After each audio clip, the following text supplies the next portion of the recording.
I'm going to give you a bit of a walkthrough on how to make one of these insects. Right? So, to begin with, we're going to need a fork. The one I'm using is silver plated nickel, but you can use stainless steel, you can use sterling silver, but the one that I'm using is silver plated nickel. You want to flatten the top off, just use a mallet. Leave the bottom, you want to keep that curve, you'll see why at the end. So now you want to secure your fork so you've not got much movement, if any. Get your bender, you can get these off my website, or you can use a straw if you like, whatevs. So then you want to pull it out like this, because these are going to be the antennas, and these are the legs here. So you want to pull this out so you can pull through the body, because the body is going to be coming all the way around, and I'll show you that in a second. But you want to make enough room so you can do that. You want to start your bend. You can do this with a pair of round nose pliers if you're strong enough, but if you're not, you can do this with your shank bender. Use the smallest size. I don't know what size this is, maybe a 6 or an 8. And what you want to do is you're trying to bring the handle of the fork all the way around, so it's essentially flat to the fork head. So just like this, so you're lining it up, make that more of a curve. You don't want any flat spots. Turn it over so you're not getting any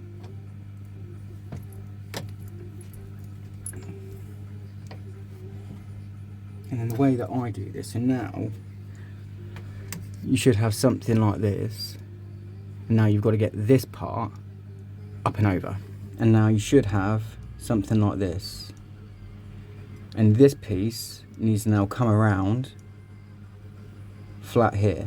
And the way that I do this is I just bend it with my hands, but I know some people can struggle with that, so if you do, use a vise. Again, secure one end. You can even use a rubber mallet if you get enough sort of bend on it. I'll show you. If you sort of bend it like that, you should, if you put this end down, be able to tap this side with a mallet to be able to get it round if you struggle to be able to pull this piece down. And then I just stick my thumb here, you see?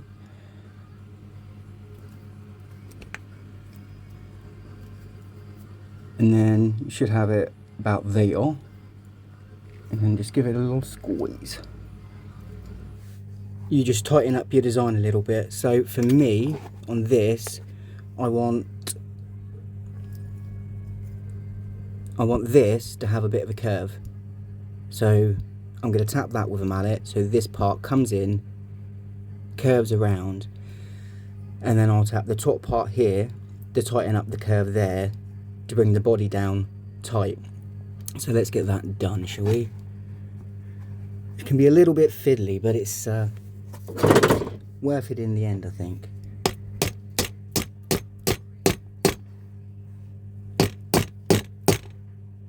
Like that. So you see you've got a fatter end that goes into like the body shape as such. And then turn it around.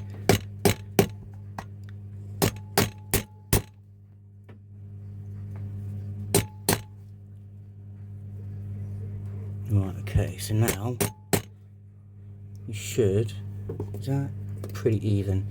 You want to make sure that this part stays dead center, and you can use your tines to do that. So what I mean by that is if you have a look, you're trying to keep it symmetrical on both sides.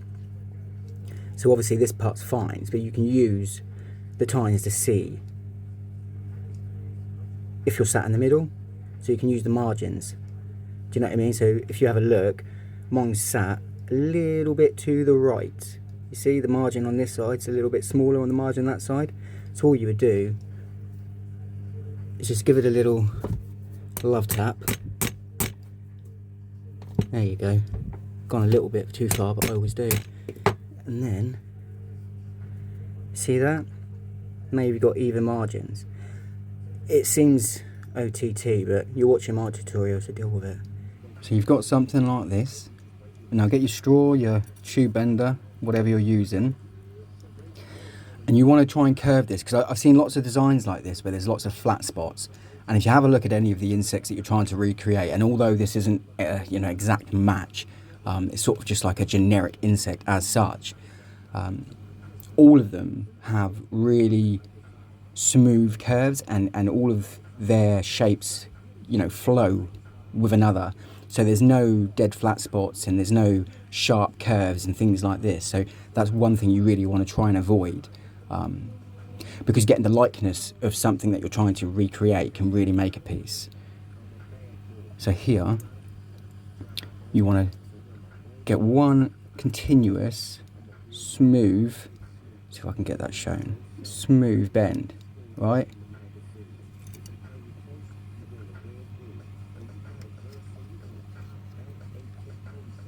Like that. There's a little bit of a flat spot. Oh, sorry. There's a little bit of a flat spot here, but this is going to be curled. So we're going to get that with the pliers. You don't need to worry too much about this part. It's more from the body outwards. You want to get that curve really nice and flowing. And then just do the same on the opposite side. Again, trying to keep it as symmetrical as you can. So keep the angle and the curve the same. There's no rush doing this, so at any point you can stop, look at what you're doing, and just make sure that everything lines up. You're not, there's no time limit to this, so really take your time to get things right. Especially if you're a crafter and you're selling and you're selling these items, because there's so many people on the market at the minute that do sell these types of items, that it's really hard to be competitive. So instead of doing it by price and beating people, by undercutting their prices, the only real way of doing it is to produce better products. And that's just kind of where we're at. Okay, so now you can see this side needs to come across a little bit, so let's do that. Again, you're always stopping and you're always checking to make sure that things line up. And if they don't, just correct them. Because it's easier to correct things now than it is later. Plus, you don't want to be leaving lots of tooling marks, which is exactly what will happen if you try to rectify a problem later in time. So that looks pretty good. This one needs to come down a little bit. But again, you want to try and keep it as symmetrical as you can. So you want to start a little bit lower, about there.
So if you have a look at your curves, oh no, that one's a little bit out now, that fucking bastard. So then you should have something like this, and you want to make sure the shoulders are pretty and level. I mean, this one's slightly higher than than this size, but we're talking absolute fractions. Smaller bender, and just curve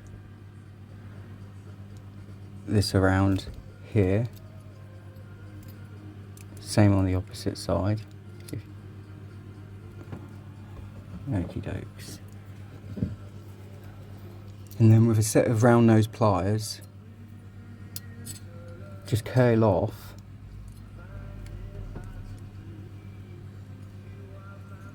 just put a curl on the hands, just so it's got something to latch on with, and then obviously copy it on the opposite side, trying to keep it as even as possible and as symmetrical as possible.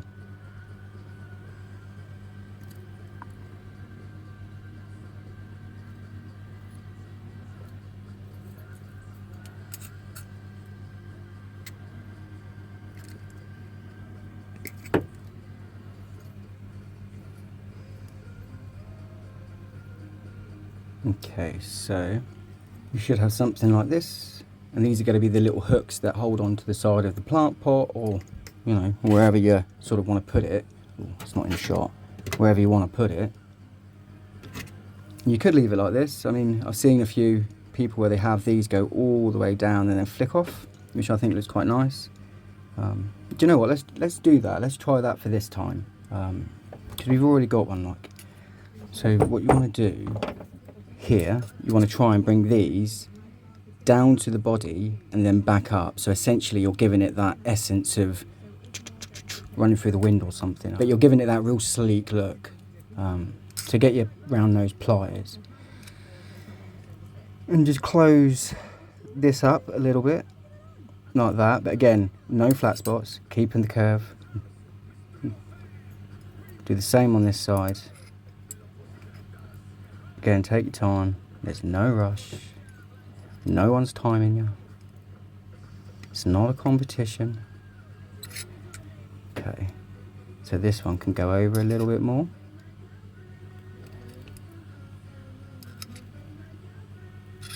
So now, you see that? And then here, this is where it's going to get a little bit awkward, but that's alright, we can do that, we can deal with awkward. You just want to get on the very tips, okay? You're just giving it a little flick up like that, okay? Same with this side. Just give it a little flick. Ooh.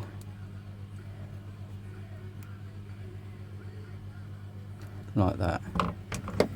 And then with your pliers, just finish these curves. And I mean, again, you can leave it like this, you can just pull this part down and that would look quite nice. I like putting curls on things, so I'm gonna put a curl on here, but you can finish it how you like. So if you did want to do the curls like I do, just get your pliers and go down as far as it will go down and use that part to continue your curve. The biggest mistake I see people use or see is people try and do the complete curve with the tip, and you're just going to damage your pliers. So start off with a base, that's why they're wider, and then you can create the main shape of your curve. And again, take your time, there's no rush, there's no need to do this super fast, just do it right. Take your time, get the curves, and get a little bit more on that one to about there, and then here you see you've pretty much got like a full circle.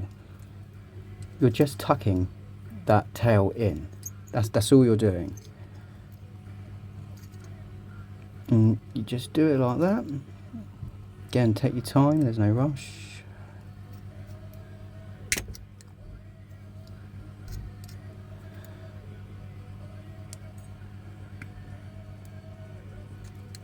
Just like that. So now you've got one, just do that on the other side.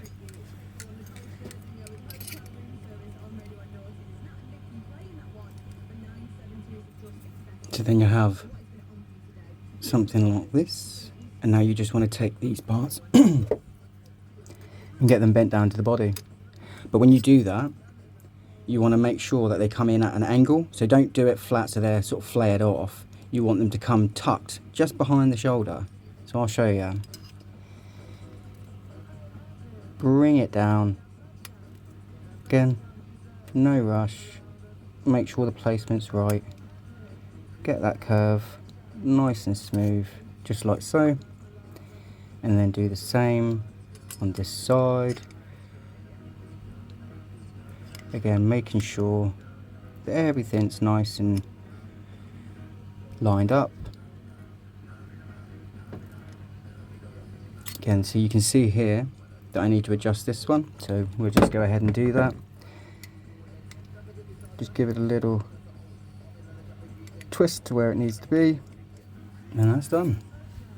I mean, you can run some sandpaper over it if you like, make it a little bit cleaner.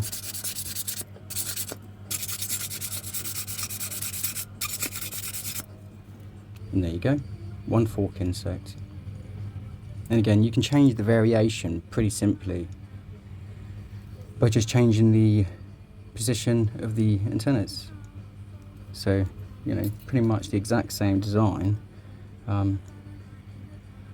two different looks.